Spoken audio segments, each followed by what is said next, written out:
Good morning, everyone.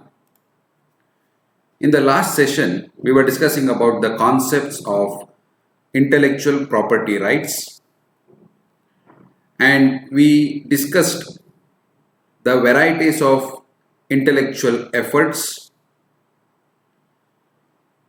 Number one, the patent. Number two, industrial design. Number three, trademark. Number four, copyright. And number five, geographical indications, or commonly known as GI tags. In today's session, we will discuss further about the intellectual property rights and its implications. If you consider the intellectual property rights in Indian context, the IPR section in Indian context, it is categorized into patents, designs, trademarks, and geographical indications. So if you just look back at the history of Indian IPR section, you find that it is divided into three eras. Number one, pre-independence era. Number two, post-independence era, but before the TRIPS agreement. Now the TRIPS agreement, it stands for Trade Related Aspects of Intellectual Property Rights. And the third era is post-independence era, but it is after TRIPS agreement. Right. So the Indian intellectual property rights section is divided into three different eras. Number one, pre-independence era. Number two, post-independence era but before TRIPS agreement. And number three, post-independence era but after TRIPS agreement. Now, what is this trade-related aspects of intellectual property rights, or TRIPS? The TRIPS covers most forms of intellectual property, including the copyright, patents, geographical indications, trademarks, industrial designs, trade secrets, and exclusionary rights over new plant varieties.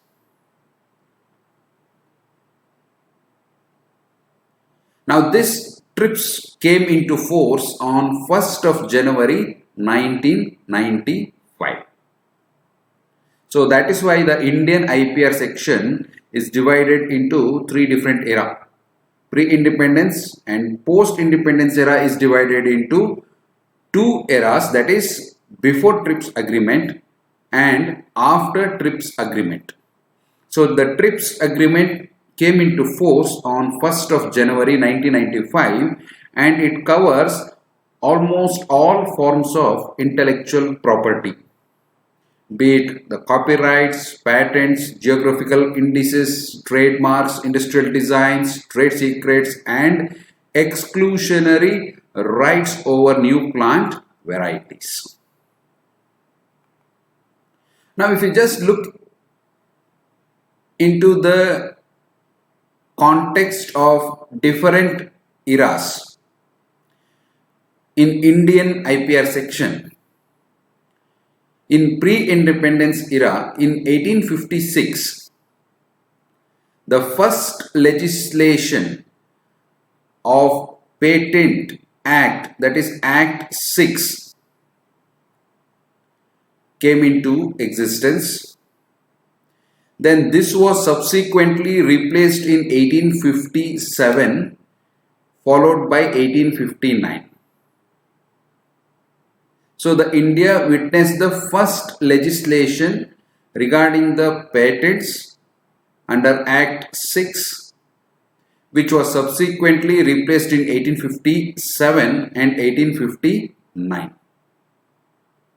And in 1872, this act was renamed as the Patents and Designs Protection Act. The Act 6, which was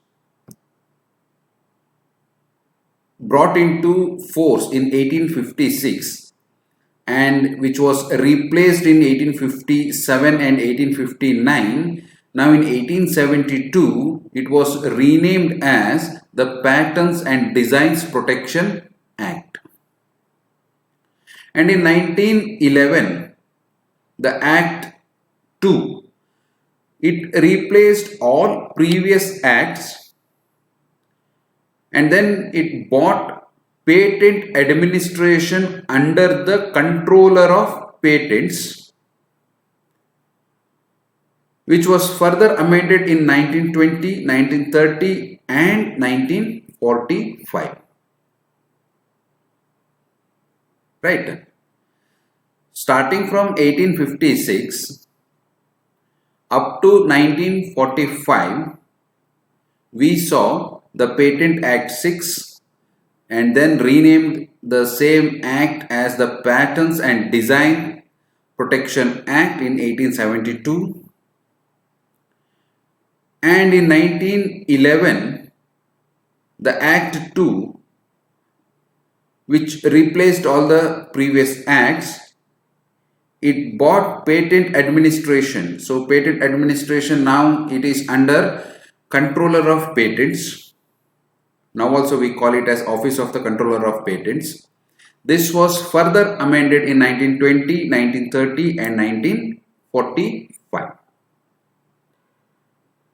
This is the history of Indian IPR, that is in pre-independence era. Now coming to post-independence era, that is before TRIPS agreement, a committee was formed to look into the revision of patent law. The committee was headed by Justice Rajagopala Iyengar, popularly known as Rajagopala Iyengar Committee for Revision of Patent Law and Development of a Locally Sustainable Market. Now this committee submitted the report in the year 1959. Now this report served as the basis of the intellectual property rights revolution in India, which brought a major change. For example, process only patent framework. And this report became the backbone of the Patent Act of 1970. Right.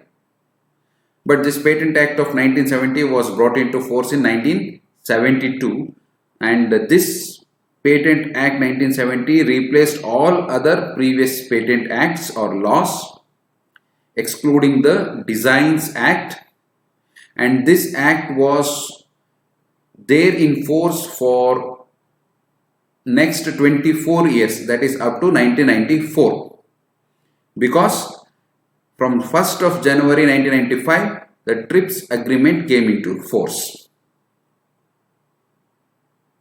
So the Justice Rajagopala Iyengar Committee submitted the report in 1959, which served as the basis of the IPR revolution in India, with major changes such as the process only patent framework, and it also formed the backbone of the Patents Act of 1970, and this Patent Act of 1970 was there in force for next 24 years till the year 1994. Right. Now, what is the context of post-independence era, that is after TRIPS agreement? When TRIPS agreement came into force on 1st of January 1995. The Patent Act 1970 and it was amended in 2005 clearly defined the intellectual properties which are patentable. It also clearly states which intellectual properties are not patentable in India. So this Patent Act of 1970 subsequently amended clearly defined the intellectual properties which are patentable and which are not patentable in India.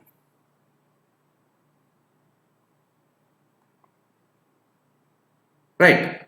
Now the substance which are not patentable, may not be patentable, are the ones which does not result in the enhancement of the efficacy of that substance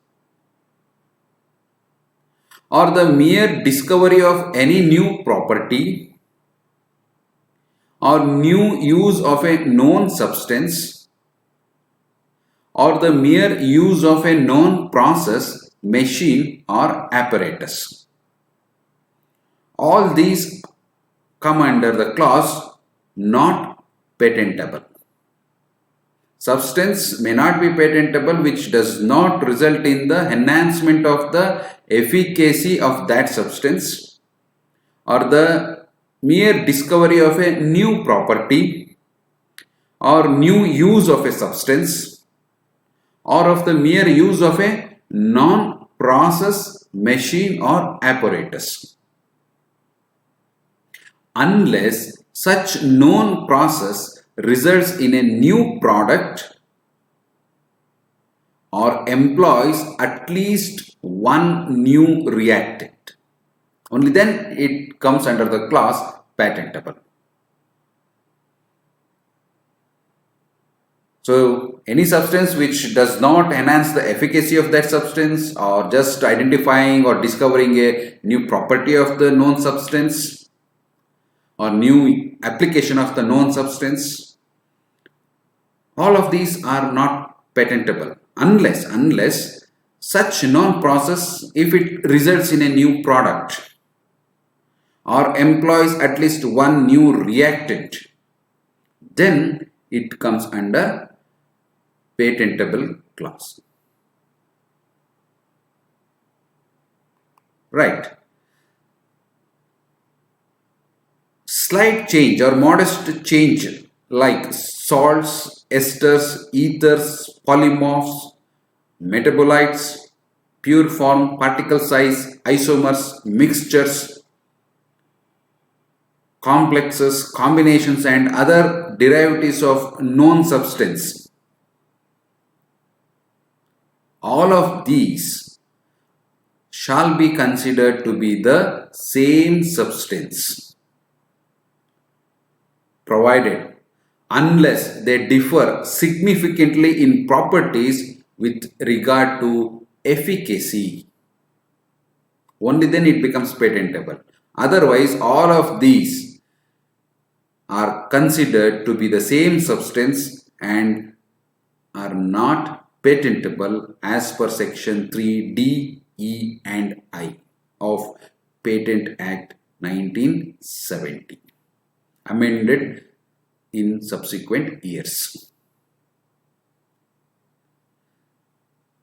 Right. So any substance which significantly differ in properties with regard to efficacy can be patented, otherwise it is not patentable. And there is no term called universal or global patent. The patenting is restricted to a particular geographical location or area.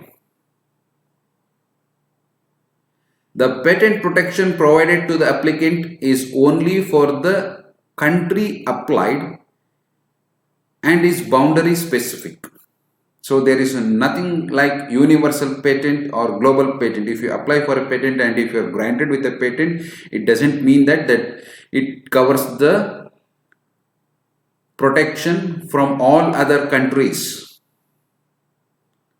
No, it is giving protection for your product or the process in only the country where you have applied, since it is boundary specific, because there is no term called universal patent or global patent.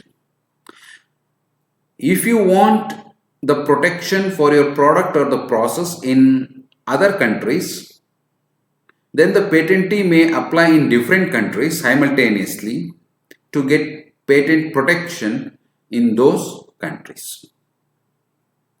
So if you have come up with a process or a product and if you apply for a patent in India and if you are granted with the patent rights, then it is only within India. So if you want protection in US, you have to apply for the patent protection in US.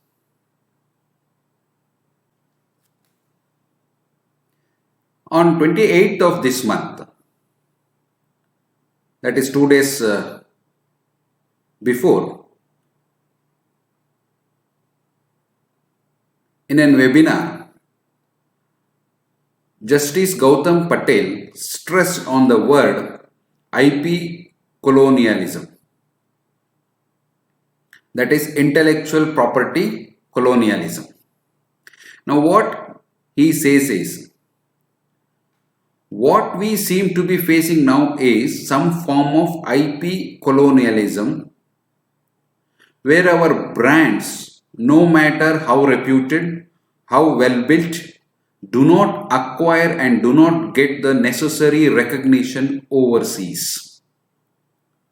Recollecting our previous slide, there is no term called universal patent.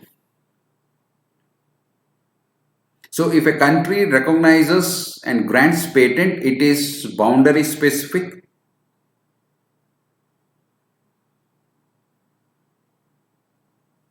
But the recognition of this patent in a particular country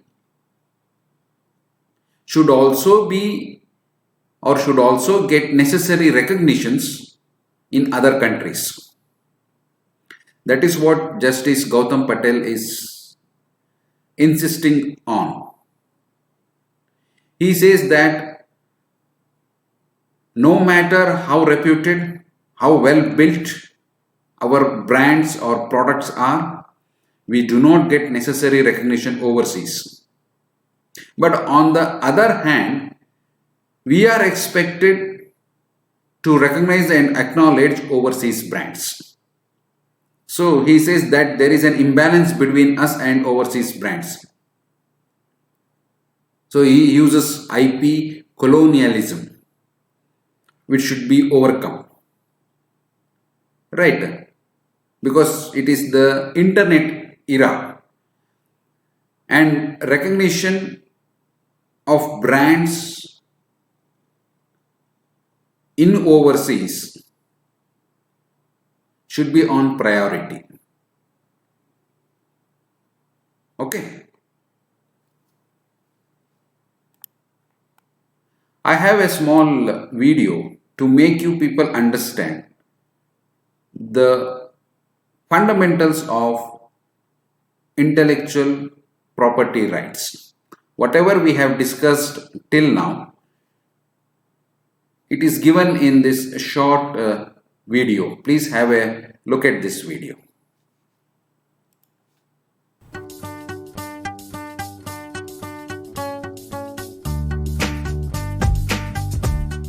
Most businesses rely on bright ideas.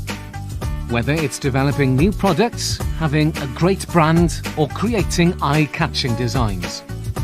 Your ideas are your passport to business success. But how do you protect your ideas from being exploited by others? That's where intellectual property or IP law comes in.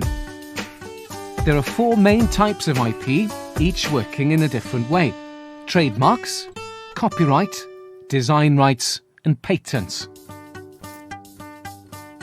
Let's start with trademarks. Trademarks are used by businesses to protect their brands. You can register a trademark in the UK, across Europe, or further afield to apply to a name, a logo, or both. Trademarks can be a valuable long-term asset for your business. They only need renewing every 10 years. Then there's copyright. Copyright automatically exists in things like documents, photos, maps, plans, and websites. If you create any of these in your business, they're already protected by copyright for free. It is good practice to use the copyright symbol on anything you've created and keep good records of when and how they were created. Your copyright will last for up to 70 years after your lifetime, so it's another long-term asset. If you pay someone else to create something for you or your business, they will own the copyright, unless it's explicitly transferred to you in writing. If people buy your products because of the way they look, for example, furniture, jewellery, or clothes, you need to think about design rights. Registered design rights needn't be expensive and can cover the UK and abroad. Even if you don't register your designs, you may have unregistered design rights that are free and automatic, so your business may already own rights you didn't even know about. Finally, if you invent a new product or a new process, you should think about patents. Patents can last for up to 20 years, and registering a patent can be a pretty complicated and expensive process. That said, they may be a really good investment for your business, so it is worth seeking proper professional advice.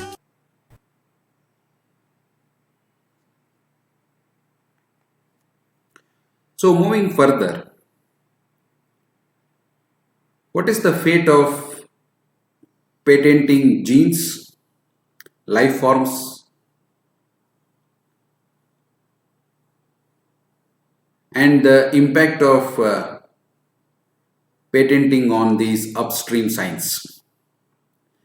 There was a beautiful article on PubMed, so you people can also go through this article by John Sulston. The biotechnological inventions, patenting of genes and life forms, and the impact of patenting on upstream science. What we have seen or understood so far is that the IPR is the temporary transformation of knowledge from a public good into a private good, so that the owners of intellectual property can recoup their expenditure in creating new knowledge. The provisions of TRIPS agreement are the most extensive and they are rigorous in nature, and it has covered almost all forms of intellectual property. That is, they protect all the forms of IPRs collectively. Right. After understanding the fundamental principles of IPR and the history of IPR, what is the fate of patents on life forms and living processes? What is the Indian stand on patenting of life forms? In India before the year 2002,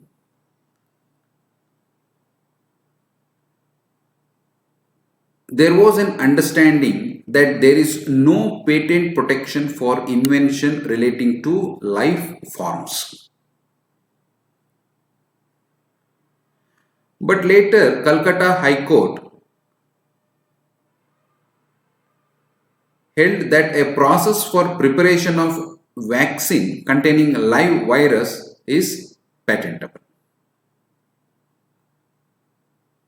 Earlier, it was the understanding that there is no patent protection for invention relating to life forms, but later the Calcutta High Court said that preparation of vaccine containing the live virus is patentable.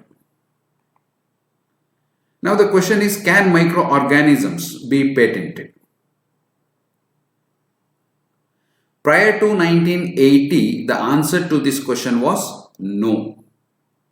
Microorganisms cannot be patented. However, the era of maneuvering the DNA, the modification of the DNA between the organisms changed the answer to the question, can microorganisms be patented? Earlier, microorganisms were in the understanding that they are the products of nature and as such were not considered as patentable. But after the processes of maneuvering the DNA came into existence between the organisms, the microorganisms come under the class patentable. Now, the Mashelkar Committee report has clearly stated that microorganisms are patentable subject matter in India.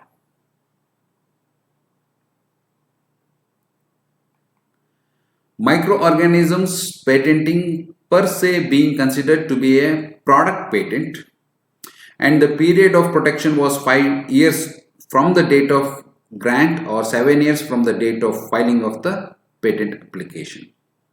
And now the period is extended up to 20 years from the date of filing of the patent application. And genetically modified versions of the microorganisms that result in enhancement of its efficacy. We have discussed about the term efficacy in previous slides. Now these are patentable. Genetically modified versions that result in enhancement of its known efficacies are patentable. Patents on human life. In 1976, a patient named John Morey, he underwent a surgery. He was a leukemic patient at the University of California to remove his cancerous spleen. Then the university was later granted a patent for a cell line called MO, named after the patient John Morey, which was removed from the spleen of the patient. Now this cell line was, or it could be used for producing valuable proteins. And the commercial was estimated to be about even more than $1 billion US. Now Mr. Morey demanded the returns for the cells he has, because he has the control over his body parts, because it was taken from the spleen. But the Supreme Court of California denied, saying that he doesn't own any rights since it has already been removed from his body. Still, there is no clarity about patents on human life. But the tagline is, human beings are not patentable, as human beings are multicellular living organisms.